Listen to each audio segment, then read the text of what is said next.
we have to argue the case, number one, about these trade union laws. Now, I'll tell you what, I'm not a friend, I don't suppose anyone here is a friend of Winston Churchill.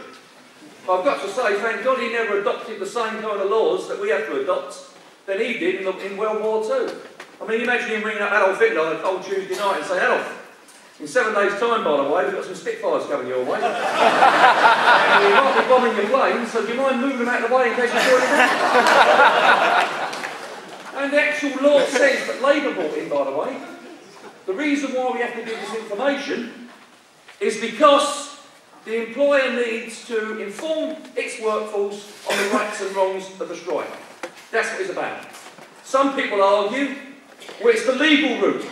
The legal route will say us that you can find a QC, you can find a judge out there that's going to save the day. Well, I've got good three friends in the lawyer's profession.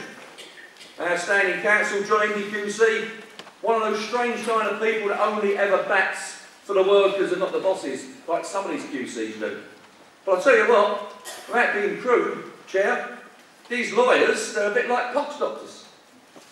They want to cure pox, but without pox, they haven't got any work. And they really want to cure anti-trade union laws, but without any anti-trade union laws, they don't get paid to go and do it. So that's where they're coming from. So brothers and sisters, we've got to step up this campaign for repealing these anti-trade union laws. Secondly, on the case of politics, I think myself that the alliance that is now up and running, and I can say that up and running, our executive hasn't endorsed that yet because the actual document was only agreed probably 2 or 3 days ago, and our executive committee ain't met. But we'll be meeting in the next 4 or 5 weeks. But my personal view, it should be adopted. And the reason why it should be adopted is that come March the 16th, when Parliament shuts down, 4 months from now, you're going to be faced as working people, and your trade union organisation will be faced, who are you going to support in the election? I've already heard from some people who have said to me, oh well Bob, we've got to be careful because we don't want to be accused that we're the ones that let the Tories in. I'll tell you who's let the Tories in. New Labour has let the Tories in.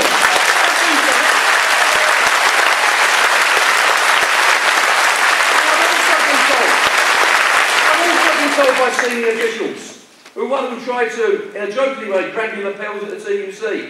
They'll never forgive you, Bob, if Vic Griffin gets elected as an MP. Well, I'll tell you what, the reason why the BNP are doing so well is because not only are they fed up with this Labour government, but we're in the middle of an economic crisis. The BNP can only survive when there's social deprivation, when there's lack of houses, lack of jobs, lack of hospital beds, and people feel they've got no hope out there. So the way to defeat the BNP is to get those million builders off the dole and start building houses for people to live in.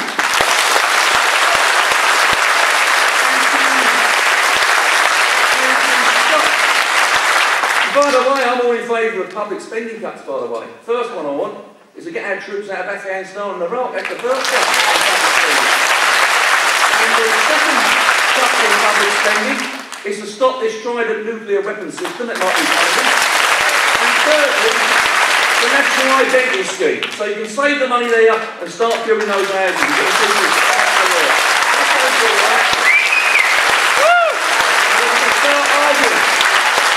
If you're paying 84% into a bank like the Royal Bank of Scotland, and you can't have a say whether those directors don't or do get a bonus, why do we need the Royal Bank of Scotland? Why do we need HBOS? Why do we need lawyers? What do people want banks for? To save money, to take money out, to lend money to buy a mortgage or whatever. Well, why can't the post office do all that? What's the difference?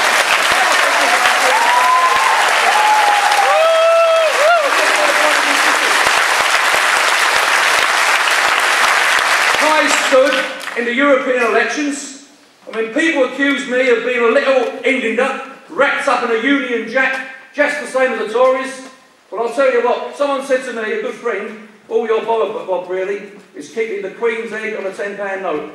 Well, I couldn't care less with the Queen's head or the Queen's arse is on a £10 note. You can pay me in rubles, you can pay me in shekels, that's not the issue. I've got more in common with a Chinese labourer than I had with one of those city stockbrokers in the city of London.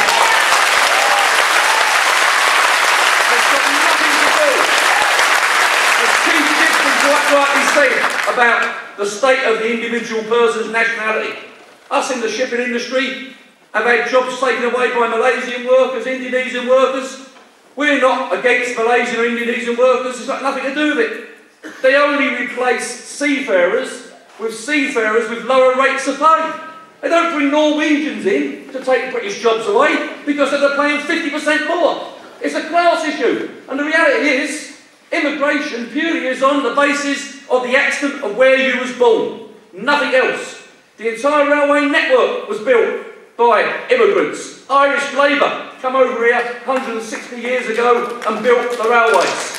The real enemy at the end of the day is the bosses that want to hold us down on the basis of an ideological hatred that they don't want us to have nothing, they want to keep us down there. Well, brothers and sisters, I think this trade union movement needs to be challenged on why ain't you representing workers properly. And I believe a political party in the form of alliance next year should start standing against these. Not the likes of John McDonnell and Jeremy Corbyn, who have done a sterling job in my opinion, but for those MPs like Straw and Blunkett, they should be challenged, and Griffin should be challenged. Why has it got to be left to New Labour to stand against Griffin? And a rally like this gives us the opportunity to reaffirm our faith and reaffirm our belief in our commitment to militant trade unionism and a socialist way. Don't spend billions constructing society, let's start spending billions in constructing society. Thank you.